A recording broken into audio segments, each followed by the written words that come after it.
Good morning, friends. It is always my pleasure to welcome you all to this interesting lecture series. And the topic for today's lecture is colonialism and the politics of socio-religious reform movements in the 19th century. And when we think of socio-religious reform movements in India, the first important person that comes to our mind is Raja Rammohan Roy, because we have been taught from our school education onwards until in the higher education we do study socio-religious reform movements. So I think most of us might have heard some of the important personalities who are associated with socio-religious reform movements. So what we will be doing today in this lecture is we will try to understand how colonialism is therefore closely linked with socio-religious reform movements, how colonialism therefore produced a number of sympathizers who were later self-critical about their own cultural traditions, and thirdly, how a colonial government in the name of civilizing mission therefore was able to achieve what it actually wanted. So these are all some of the important observations that we can read from various historical literature. Right. And the first immediate individual that comes to my mind is Ram Mohan Roy. So Ram Mohan Roy has been identified by many scholars as greatest social reformer, the maker of modern India, the first Indian liberal, father of Indian Renaissance, father of socio-religious reform movements in India. As a Hindu monotheist, perhaps he was also, and he is also identified, in fact, as the first modern Bengali. Right. So there are many important identifications for Raja Rammohan Roy. So how did he get this title Raja? Who gave, whether it is the British who gave this title Raja or the Mughals? Obviously it is the Mughal ruler who gave this title. And in fact, if you read one of the biographers of Ram Mohan Roy, Amia P. Sen, you will get a detailed information about how Ram Mohan Roy became Raja Ram Mohan Roy. And it is very interesting to note that in this biographical account titled Ram Mohan Roy, a critical biography, Amia P. Sen argues very clearly that Ram Mohan Roy was conferred with the title Raja by the Mughal Emperor Akbar II. So it was Akbar II therefore conferred the title to Ram Mohan Roy as Raja. And it was in 1829 Ram Mohan Roy was sent to England as a kind of emissary or a kind of ambassador on behalf of the Mughal emperor for some crucial negotiations. That's what we read from some of the important historical literature.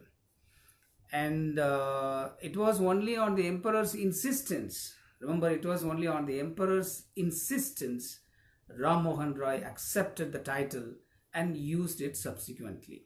So this is what the biographer claims. Right. So now Ram Mohan Roy becomes Raja Ram Mohan Roy.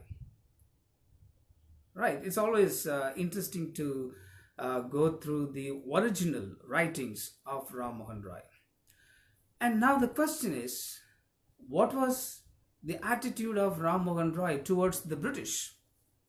because in the recent times we always read something uncomfortable about Ram Mohan Roy, that he was a chamcha, right, of the British, or he was a traitor, because these people who claim that Ram Mohan Roy was a traitor or a chamcha of the British always think that the British used Ram Mohan Roy for their vested interest. We will see that, whether he was really deserved to have that distasteful title or something else. As professional historians, we need to go back to the history and the roots of the historical events.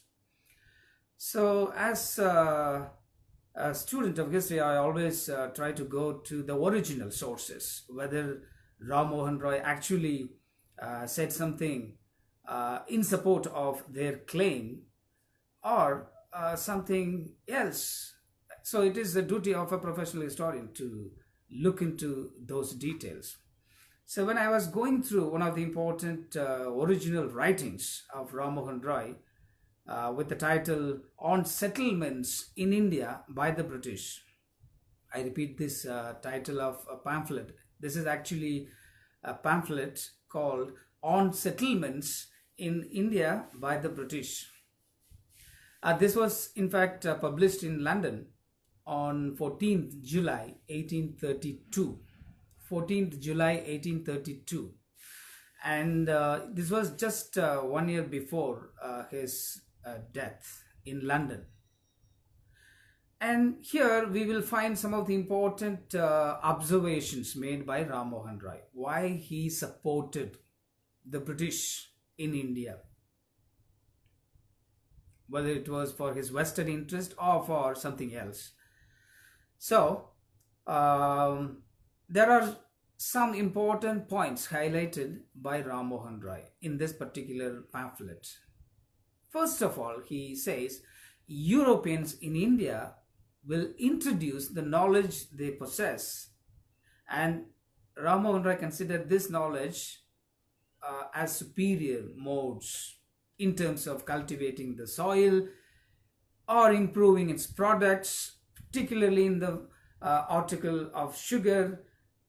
And secondly, as has already happened with indigo to some extent, and similarly the improvements in the mechanical arts and in the agricultural and the commercial systems, by which he felt, I underline, he felt strongly that the Indians would definitely benefit from the British. So this was one of the most important concerns expressed by Ram Mohan Roy. And secondly, he always considered in fact the British government as a liberal government. So he uses the term as a liberal government.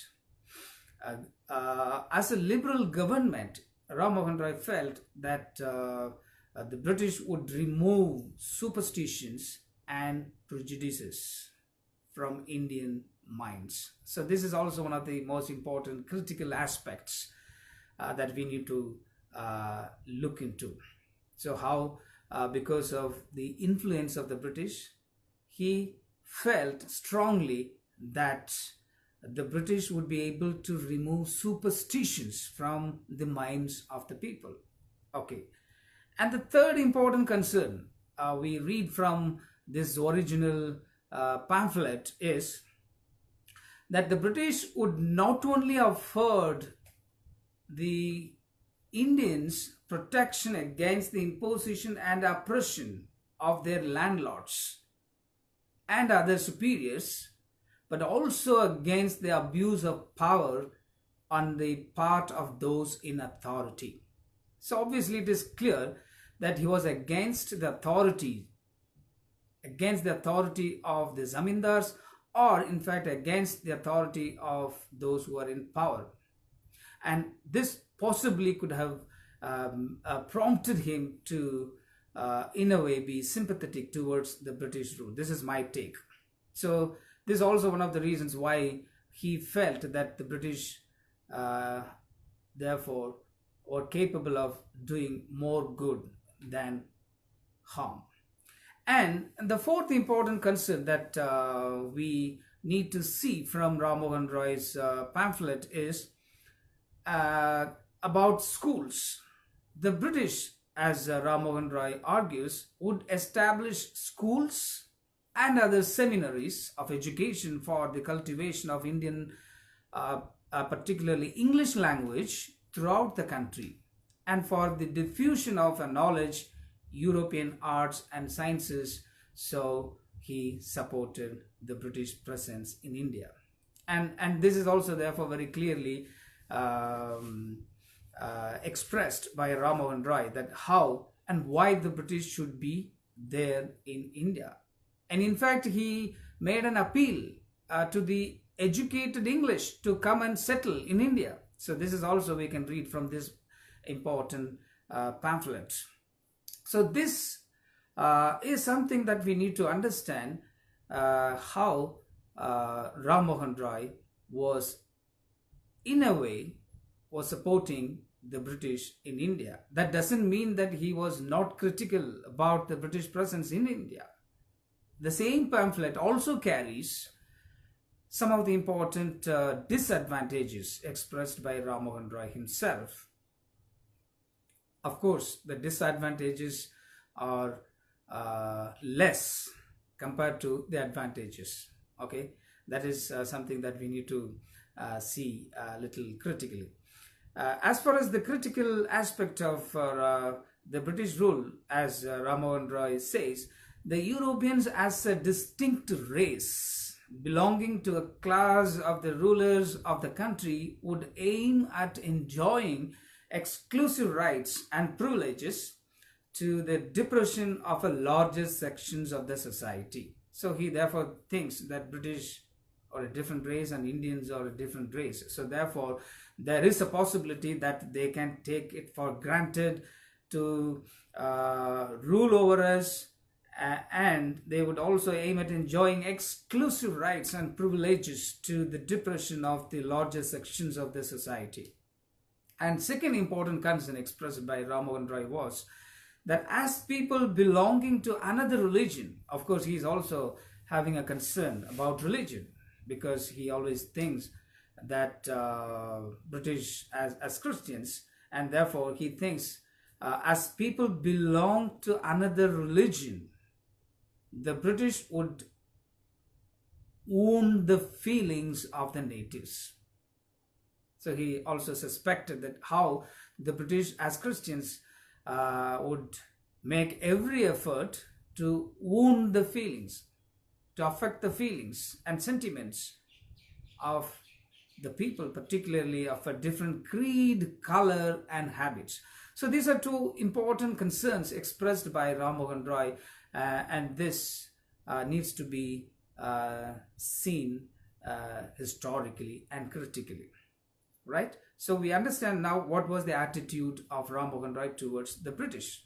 And having said this, we need to remember why this socio-religious reform movements occurred in Bengal presidency, not in other presidencies like Bombay presidency and Madras presidency. There are many reasons cited by scholars, and I need to point out two important observations here. Why Bengal became the epicenter of socio-religious reform movements in India in the 19th century. So if you read Kenneth Jones' important work on the socio-religious reform movements in India, he argues that the arrival of British as merchants and secondly, the Battle of Buxar, and third important reason, Battle of Plassey, the political and administrative control of the British, and the replacement of Muslim elites, particularly Nawabs and Siraj-ud-Dawla, for example, with the English men, and the crucial role played by missionaries, particularly William Carey and others, reorganized the socio-economic conditions of Bengal. So this is something very, very important in the 18th and 19th century. So this is the social background of this, what you call Bengal Renaissance. And he also argues, Kenneth Jones also argues, that these movements, what you call broadly as socio-religious reform movements, demanded changes in the society through social, religious, and educational reforms, including emancipation of women, which included, of course, Sati, infanticide, widow remarriage, questioning of caste system and untouchability, and reforms in education, to name a few. And the second important observation, why Bengal became the epicenter of socio-religious reform movements in India, was also articulated by two important scholars in their edited volume, Sumit Sarkar and Tanika Sarkar. In their edited volume, Women and Social Reform in Modern India, a reader. And in this interesting work, they make three important observations, right? What happened in the 19th century. For example, they argue that the 19th century is known for three important things in Indian history. Number one, a new colonial education through the state and Christian missionaries, which altered and modernized traditional social perceptions. And secondly, emergence of new religious movements that revived and consolidated older humanitarian impulses. And the third concern expressed by Sumit Sarkar and Tanika Sarkar is that this sudden availability of a pool of human greatness eager to help and save the weak and helpless. So this is very interesting because the 19th century therefore was marked by three important historical events. Now let me come back to Ram Mohan Roy, Raja Rammohan Roy. So two important observations that I need to begin with before I go into the details of the discussion. Whether Raja Rammohan Roy was a product of Orientalism or he was a product of European ideology. So there are two important scholars that I need to introduce here. The first important scholar who considered Ram Mohan Roy as an Oriental mind was Max Muller. I'm sure German scholar of comparative language, religion and mythology, Max Muller, he made a statement on 28th September 1883, right? This statement was about Ram Mohan Roy. And then I always try to go back to the original. And in this particular statement, Ram Mohan Roy was portrayed as Oriental mind. What exactly Max Muller said in this statement is that Ram Mohan Roy was a great Indian reformer. He also stated that labors of Ram Mohan Roy as a reformer were very and persistent. And thirdly, his intellectual faculties and Oriental mind were the highest order. Unquote. So these are some of the observations made by Max Muller about Ram Mohan Roy. How Ram Mohan Roy was seen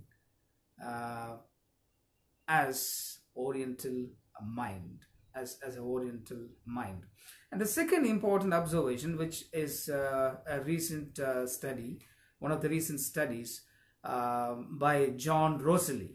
John Rosalie, in his study, Lord William Bentinck, The Making of a Liberal Imperialist, it is a very, very important observation made by John Rosalie about Raja Rammohan Roy. What he says is Ram Mohan Roy was in fact influenced heavily by the European ideology. And he argues that Ram Mohan Roy, in fact, argued, this is an argument reproduced by John Rosalie in this particular book. He says, Ram Mohan Roy argued that the greater intercourse with the European gentlemen, the greater will be our improvement in literacy, social and political affairs. I repeat, this is a very, very interesting and intriguing argument made by Ram Mohan Roy himself. The greater intercourse with European gentlemen, the greater will be our improvement in literacy, social and political affairs. So this also in a way connects what we just read from one of his pamphlets, how therefore he was having a kind of a sympathetic attitude towards the British for their knowledge system, which he felt that it would benefit Indians. And I also need to make a brief intervention here. So whenever we think of Ram Mohan Roy, the immediate thing which comes to our mind is Sati, widow burning. Right? I have a separate discussion about this Sati issue. I will do it a little later.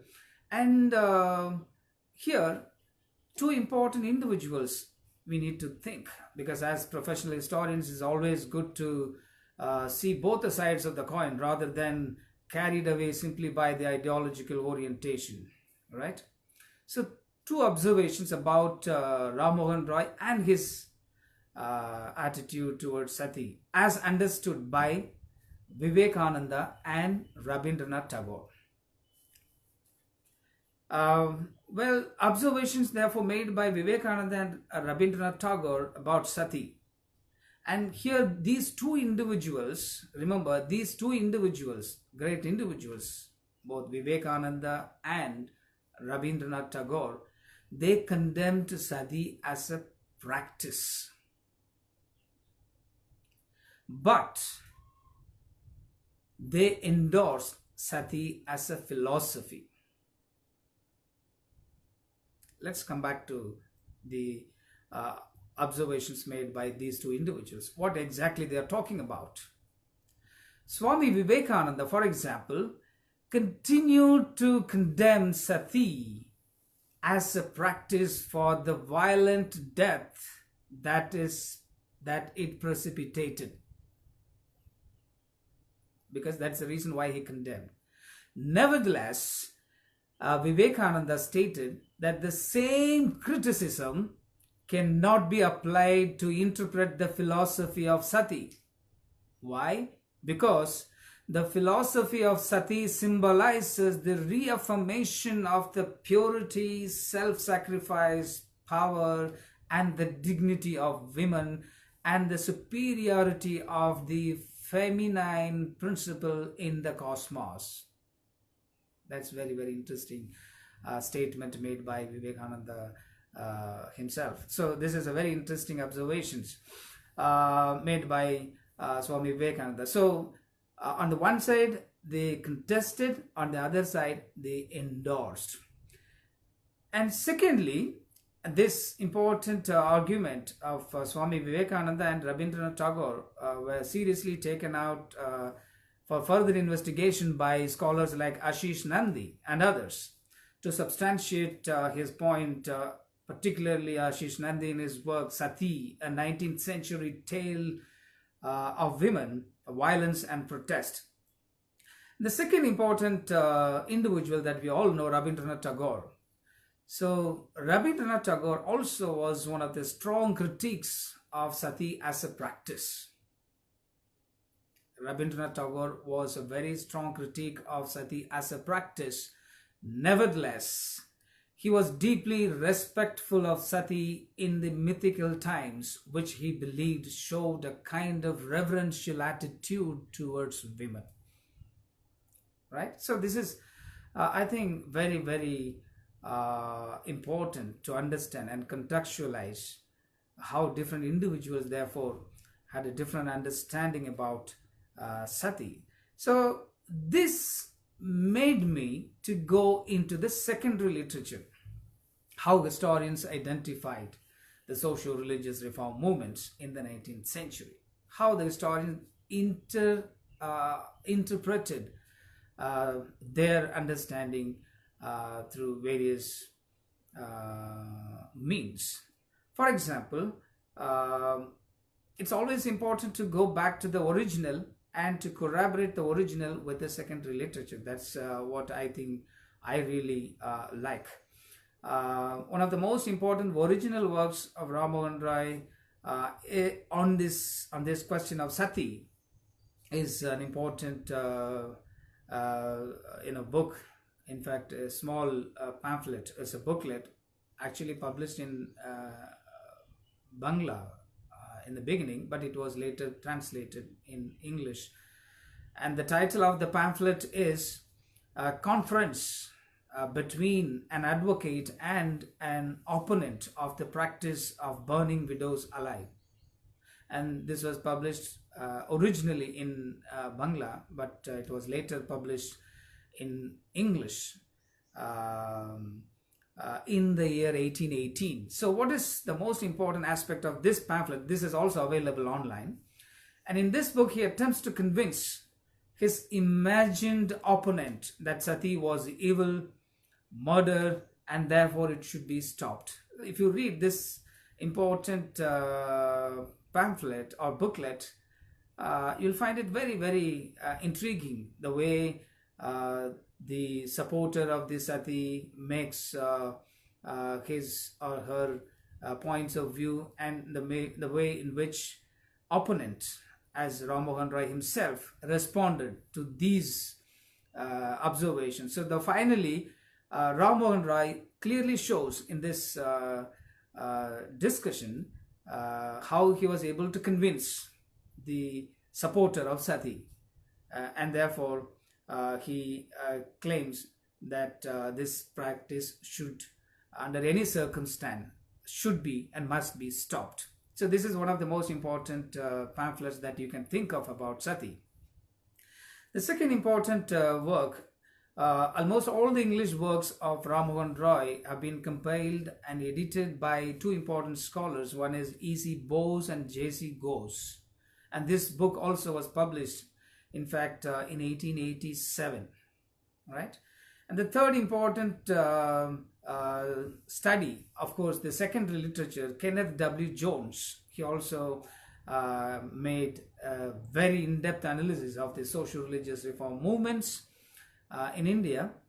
And another scholar, Amia P. Sen, as I have already pointed out, and he also therefore talks about the historicity of Ram Mohan Roy's evolution as a reformer.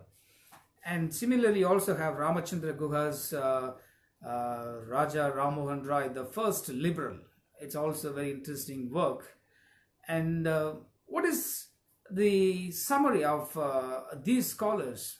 In a nutshell, Ram Mohan Roy's far-reaching influence, therefore, in India was apparent in the fields of politics, public administration, education, religion, and culture. And what they therefore summarize in their conclusions is how Ram Mohan Roy can be seen as a multilingual revolutionary. In fact, he was a polyglot, as a person who has at least some knowledge about some of the important languages. So first of all, he was a polyglot. Apart from English and Bengali, he also acquired knowledge of Sanskrit, Persian, Arabic, as well as Hebrew, Latin, and Greek. And secondly, he was also seen by these scholars as a Vedic Madrasa man, because he received his basic education in Sanskrit and Bengali in his village school. And secondly, he later went to madrasa in Patna, where he learned Persian and Arabic, as we all know. And then he moved to Benares to learn Sanskrit and Hindu scriptures, such as Vedas and Upanishads. And he also learnt, of course, English, not in his early ages, but in his 20s. So the most important and intriguing aspect, why did he learn all these languages? One thing is important, because he found a clear linkage and clarity of thought of these religious discourses from the original languages. He learnt Persian and Urdu because he wanted to study Quran. He wanted to study Hebrew and Greek because he wanted to study the original Bible. So he wanted to be expert on Sanskrit because he wanted to know what exactly the ancient religion is all about. So therefore, what I understand here is he wanted to know everything in original, rather than understanding the tenets of a religion from secondary literature. So this is also a lesson that we all can think of, how originality can really enrich a person. And as I told you already, he was also a man who advocated monotheism, and as an educational reformer, he played an important role. As a journalist, he played a very significant role. And as I told you, he was also seen as a sympathizer of British rule in India. So he himself was somewhat favorable of the British rule in India, because he admired it for the progressive ideas of the social reform and establishing modern educational institutions. And secondly, he also supported the indigo planters, that also clearly visible from some of the important historical literature. And he supported the indigo planters along with Dwarkanath Tagore. So Dwarkanath Tagore was one of the most important Indian entrepreneurs and businessmen in the 19th century.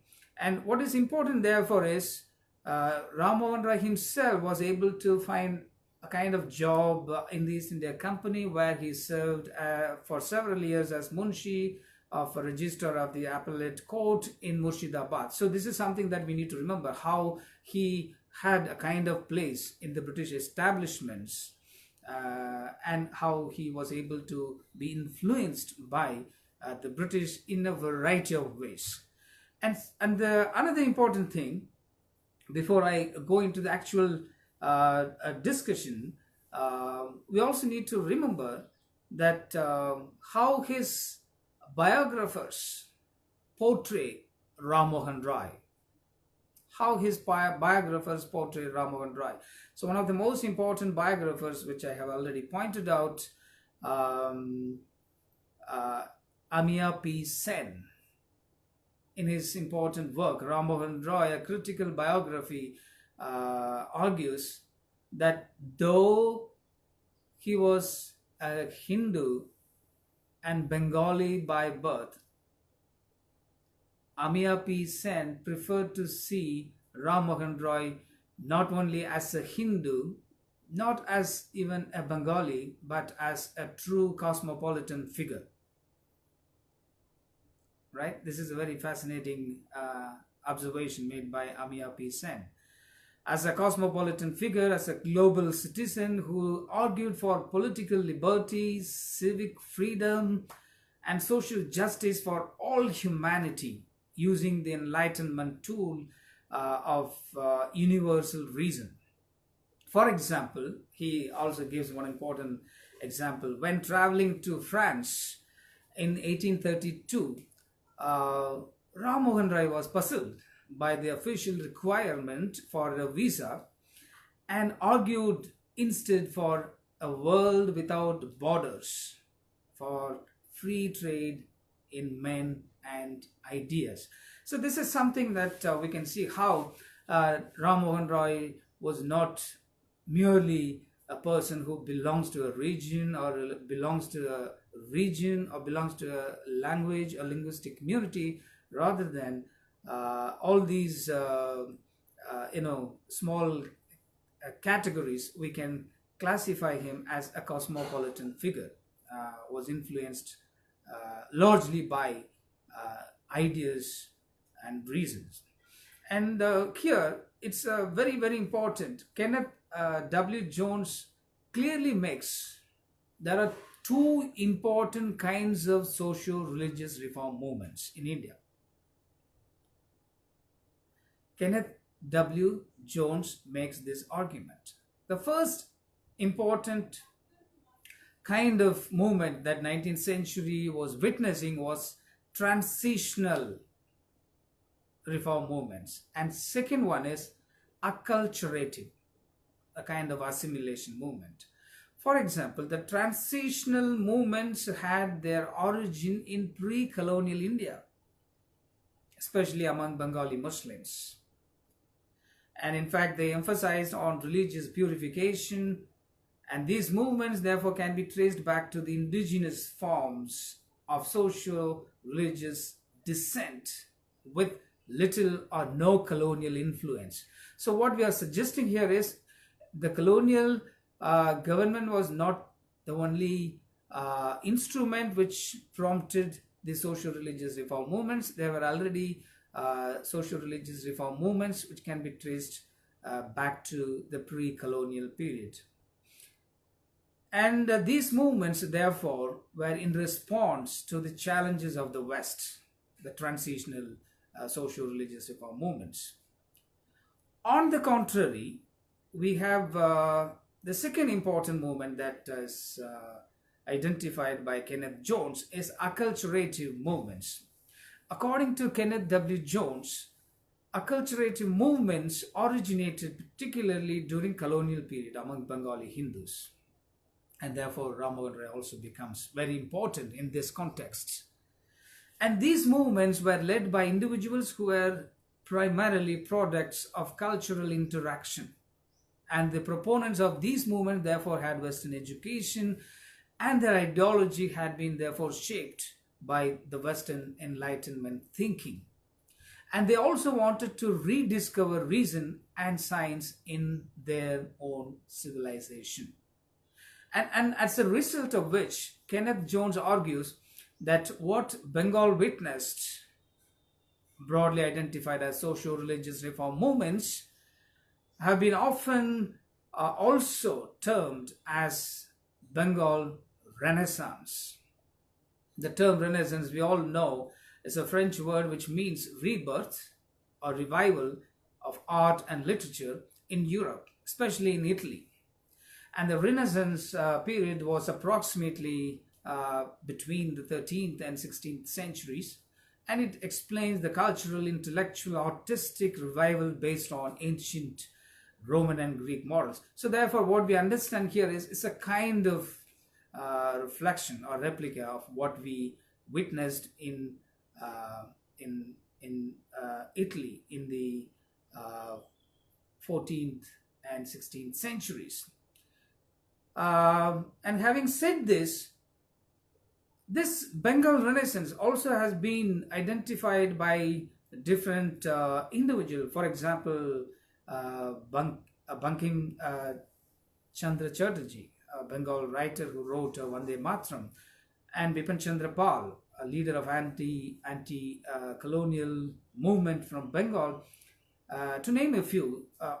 They refer to the socio-religious reform movements in the 19th century Bengal as a period of Renaissance. Remember, always the term Renaissance was used in the context of Bengal for a variety of reasons, including by different people, including Bankim Chandra Chatterjee and Bipin Chandra Pal. And for example, again I'm quoting historian Amiya P. Sen as a biographer. He argues that the Hindus were quick to realize that reform was not just about changing beliefs. Let's remember here, when we think of social religious reform movements, we are not talking about how the reformers changed their beliefs, practices, and customs and conventions. So, as pointed out by Amya P. Sen, he says, therefore, that the Hindus were quick to realize that the reform was not just about changing beliefs, practices, customs, conventions, and cultural practices.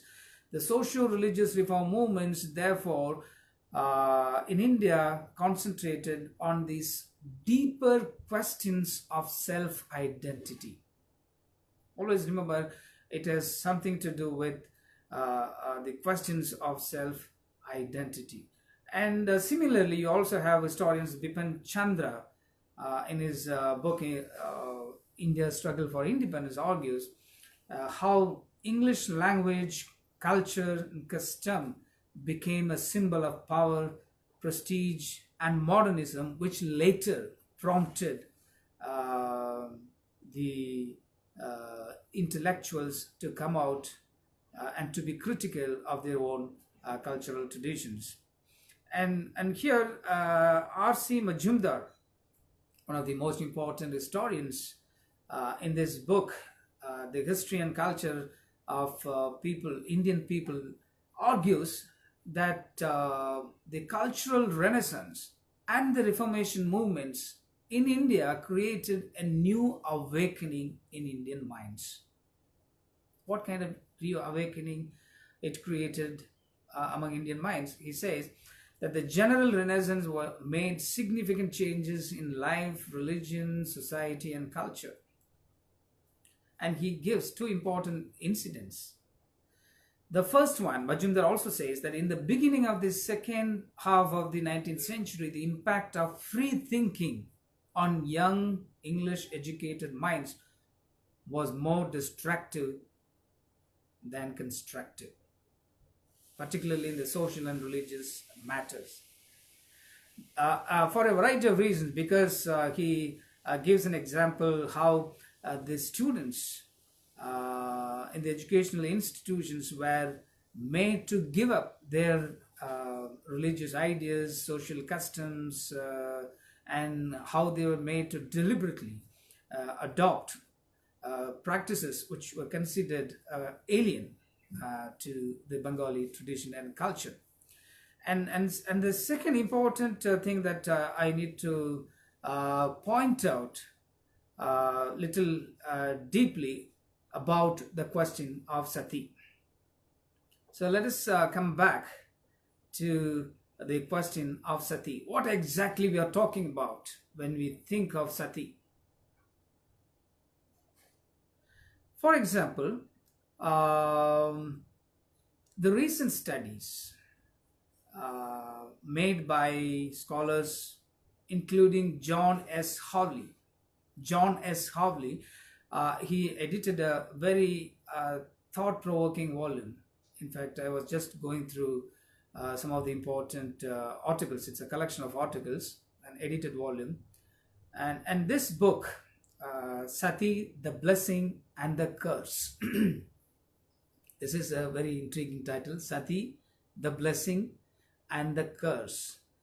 And in this book, he argues that Sati has been represented in Hindu and Western conceptions in a number of ways and contexts. So what I am suggesting therefore is there's no monolithic understanding about Sati.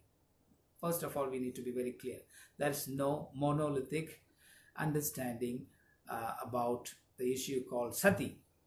And he argues that there are three modes of representations that took shape over a period of time. So there are three kinds of interpretations. There are three kinds of schools of thought about Sati. The first school of thought is Sati of traditional Hinduism, in which Sati appears as a sacred person and event, whose stones and shrines serve as focal points for religious activity and values among particular communities. For example, So I'm talking Sati as a traditional uh, Hinduism perspective. For example, you have words like Sati as goddess, Sati Matas as local goddesses, Narayani Sati Mata in Rajput culture, and so on, have been seen as an integral part of Sati within the traditional Hinduism. So, therefore, this is very, very important. The first category of Sati that we need to remember how it was represented, demonstrated, displayed in the traditional Hindu structure. The second important understanding is Sati as understood by the colonial government. The second is the Sati of Western travelers and British colonial culture. Here, Sati is a problematic in the extreme. So it has therefore something to do with the irrationality and superstition of Hinduism. So therefore they always try to see this is a very, very evil practice, antisocial practice, and therefore it should be stopped. And the third important understanding about Sati in contemporary India. So this understanding of Sati in contemporary India, in fact, shaped in large measures by the discourse of feminism, in which Sati functions as a limiting case that displays the violence and deceit toward women that patriarchal culture makes possible. So here, this is a very, very important understanding as to how Sati therefore has been perceived by the patriarchal cultures in contemporary India as a violent practice. And here, as we all know, the Sati was abolished in 1829 officially, but that doesn't mean that it stopped completely since then. Recent work, I think, done by Werner Menschke from SOAS School, London, in his article Sati he argues very important argument that the last recorded case of Sati in India took place in Rajasthani village in 1987. So still we do have instances. So the last recorded case of Sati, as Werner Menschke argues, happened in 1987. Okay. So this is something that we need to remember. And the second important scholar who is talking about Sati is Latha Mani, in a very important work, The Contentious Tradition, the debate on Sati in colonial India. Latha Mani's work continues to make a very important contribution in the history of Sati and the discussion of this contentious tradition. So in this work, she argues that the history of legislation of Sati is relatively straightforward. What she exactly is saying is, in all, only one regulation and 3 circulars. There was only one regulation and 3 circulars were actually promulgated between the first recorded query on the official position of Sati in February 1789. So she argues, therefore, the first recorded query on the official position of Sati was made in February 1789, and its prohibition in December 1829. So what she argues, therefore, is that from 1789, I'm talking about a modern Indian historical perspective. I'm not going into the details of Sati. As a historian of modern India, I think I'm trying to explore how the discussion and debate therefore started emerging from 1789 onwards, as Latha Mani claims. And it is very important. Let me go into the actual discussion of Sati, about Sati, by scholars and the experts. And the prohibition of sati, as we all know, in 1829 has been canonized by colonialist and nationalist text as a functioning and a founding moment in the history of women's emancipation. And this is an argument made by Lata Mani. So how the prohibition of sati therefore was really celebrated in different sections of the society. And secondly, within the frames of patriarchal ideology, again Lata Mani argues, sati, a predominantly upper caste Hindu practice, was narrated as a duty of a virtuous wife. And thirdly, by immolating herself, it is again Lata Mani's argument, by immolating herself, the widow enables herself and her deceased husband to enjoy heavenly pleasures.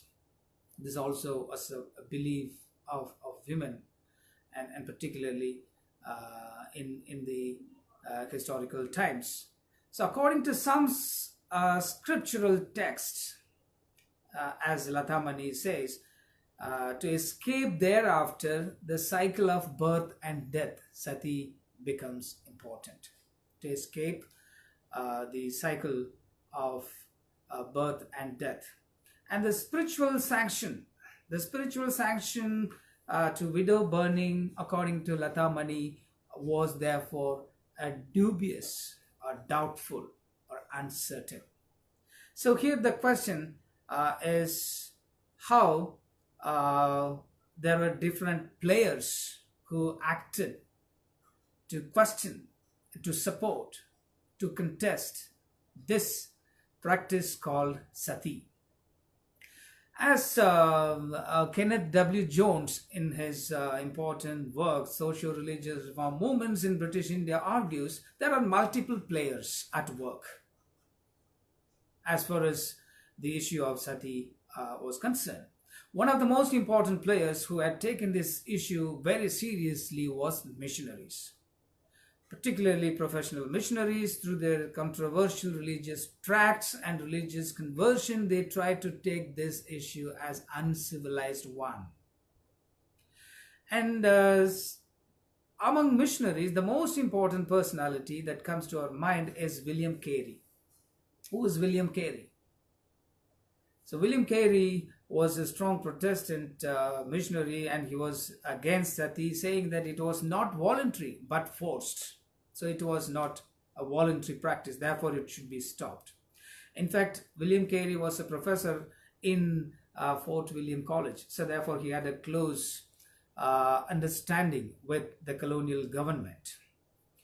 And in fact, it was William Carey witnessed the incident of sati in 1799.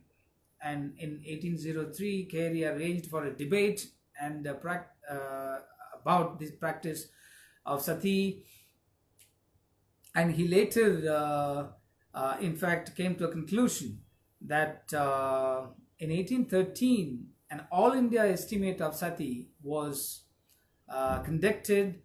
According to this particular estimation, there were 33,000 cases of sati, as William Carey argues. So among 33,000 cases, 15,000 cases were reported among Bengali upper caste Hindus. So that itself says a lot how and why Bengal became, in fact, a hotspot of epicenter of the sati practice. And this is very, very important. And the colonial intervention becomes therefore inevitable here. And Lord Bayliss Lee, for example, when he was the Governor General of India, ordered the court of Nizamat Adalat to examine the question of sati in 1895. So remember, on the one side, the colonial government takes up this initiative. On the other side, the missionaries also played an important role. And third, Ram Mohan Roy also becomes very active in terms of opposing this sati as a practice. Now the question is, in 1812, just before 17 years of its complete abolition. In 1812, the controversial regulations were passed by the colonial government. Legal sati from illegal sati. So the colonial government therefore identified that there could possibly two kinds of sati. One is legal and therefore it can be permitted, and the second one is illegal, therefore it should not be allowed to happen. So these regulations, remember, these regulations introduced in 1812 were based on what were deemed to be the authoritative interpretations of Shastras. And these interpretations therefore gave legitimacy to the sanctioning of this voluntary practice. And it is during this time the notion of scriptural sanction was questioned and contested. On the one side, colonial government was in a way liberal, because as a result of which it divided two kinds of sati system. One is legal and illegal, and therefore there are legal experts and Sanskrit scholars who wanted to disprove that it was illegal. The first important individual that we can think of is Mrityunjay Vidyalankar. Mrityunjay Vidyalankar. So he was the chief Pandit of the Supreme Court of Calcutta, and also a Sanskrit scholar who contested that the practice of sati was not sanctioned by Shastras. In other words, there was no religious basis to this practice of sati. So he comes to a logical conclusion. So as a Sanskrit scholar, he goes on to saying that it was an illegal practice. It has no religious sanction, and therefore it must be stopped. Nevertheless, Pandit Vidyalankar also informs the court that every woman of all the four castes is allowed to burn herself with the body of her husband, provided he has five important reasons. The point is, almost all the sections, Brahmins, Kshatriyas, Vaishyas and Sudras, every woman in all these four important Varna system is allowed to burn herself with the body of her husband, provided, number one, she has no infant children. Even if she has infant children, if the arrangement is made to take care of her children, she is allowed to burn herself. So this is the criteria. If she has no infant children, that is different issue. But if she has infant children, she cannot go through this practice. And secondly, she should not be pregnant. A pregnant woman is not allowed to go through this practice. And third important reason pointed out by Mrityunjay Vidyalankar is she should not be in the state of uncleanliness. And the fourth important reason he points out is she should not be under the age of puberty. The woman should not be under the age of puberty. If she is under the puberty, and she is not allowed to go through this practice. And most importantly, in any of the above cases, she is not allowed to burn herself along with her husband's body. Right? No infant children. She should not be pregnant, and she should not be the state of uncleanness, and she should not be under the age of puberty. So these are the points raised by the legal expert and the Sanskrit scholar.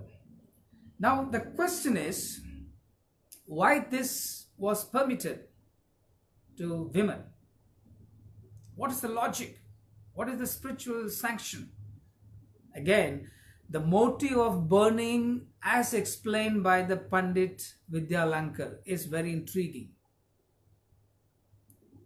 I quote him, in the same manner as a snake catcher drags a snake from his hole, she does a woman. So does a woman who burns herself draw her husband out of hell. I repeat, this is a very, very important quotation. I think it's also very important justification as to why this practice was allowed. I repeat, in the same manner as a snake catcher drags a snake from his hole, so does a woman who burns herself draw her husband out of hell, and she afterwards resides with him in heaven. So that was a very wonderful justification as to why this sati was allowed to continue, and the motive of burning as explained by Pandit Vidyalankar. And secondly, Vidyalankar also pointed out that as a form of suicide, it was debatable.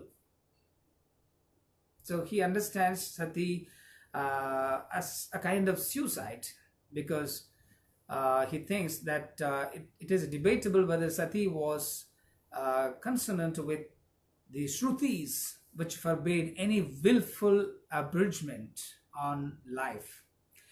And further, he also noted that the ultimate goal of all Hindus was selfless absorption in a divine essence, a union which was said to flow not from action like sati, performed with a view to reward, but from devotion and contemplation of the divine. So that is the reason perhaps he was contesting this sati as a suicide, sati as an evil practice, sati as an issue.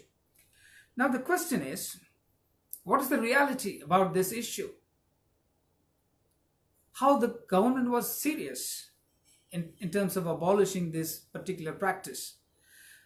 In fact, the government was not, of course, was so serious in the beginning of the discussion. For example, out of 400 reported illegal cases of sati, remember, out of 400 reported illegal cases of sati during 1812 and 1816, only 10 illegal sati cases were prevented as the government was not very aggressive in its actions.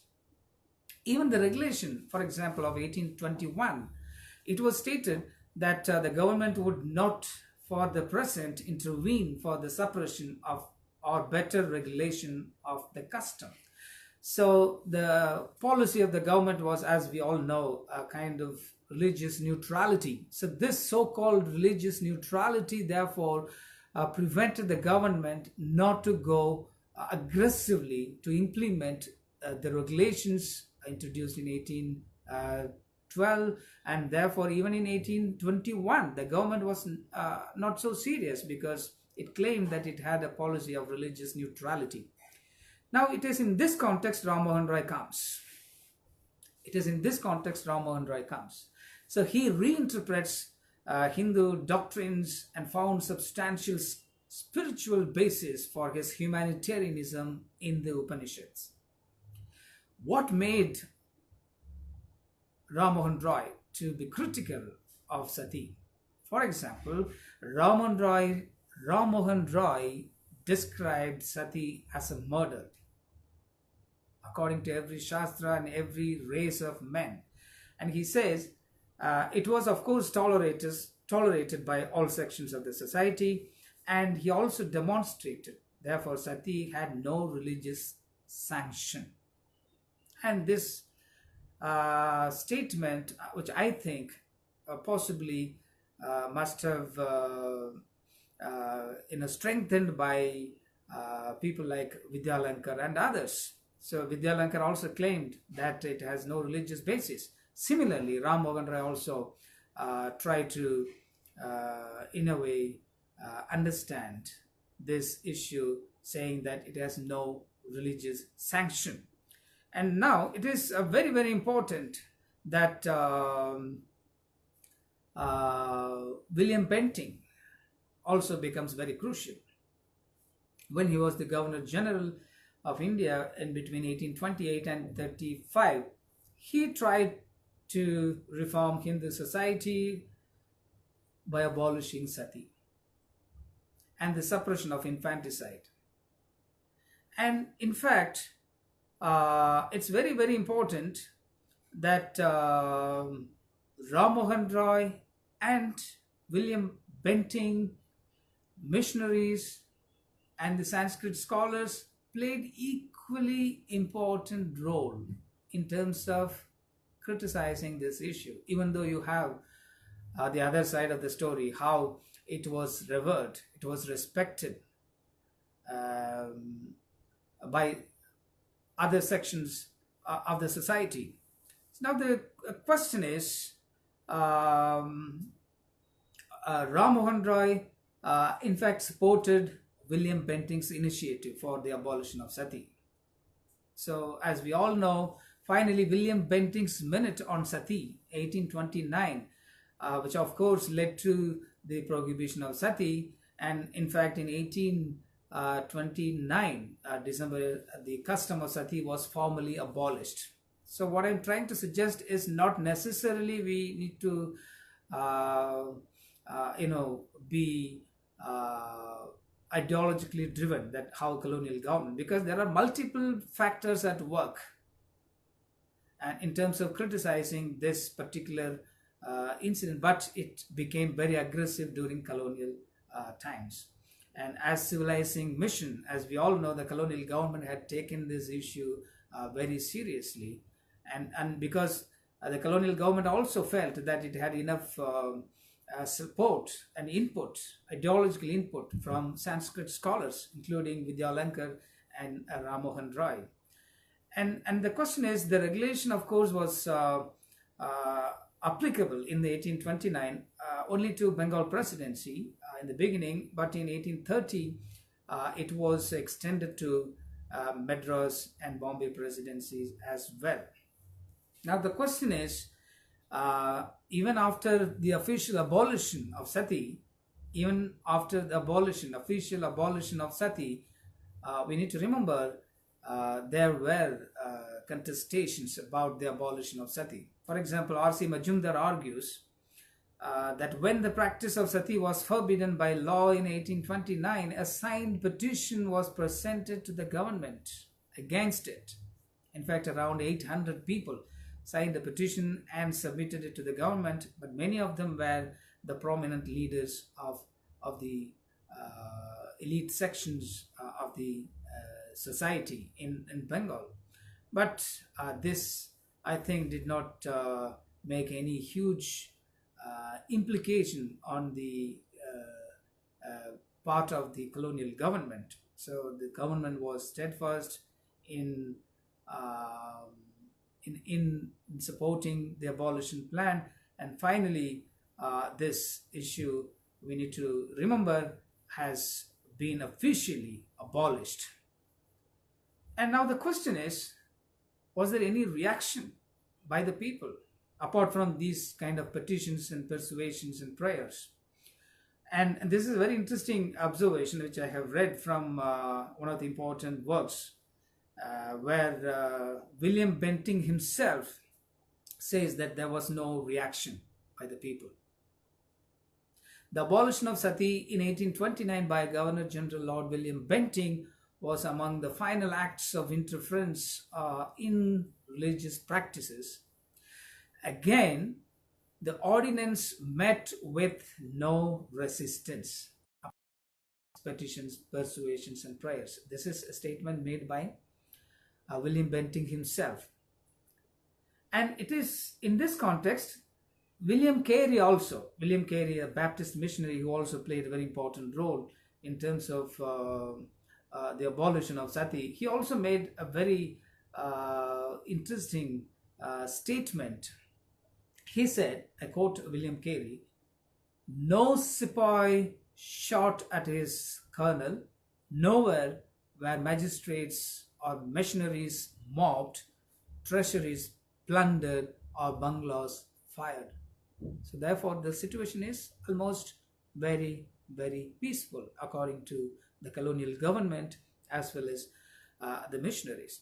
So this is a very, very important issue that we need to see. Now the question is, can you simply identify Ram Mohan Roy as someone, as people who have limited understanding of history, as chamcha or a traitor, or as professional historians who try to see everything, who try to understand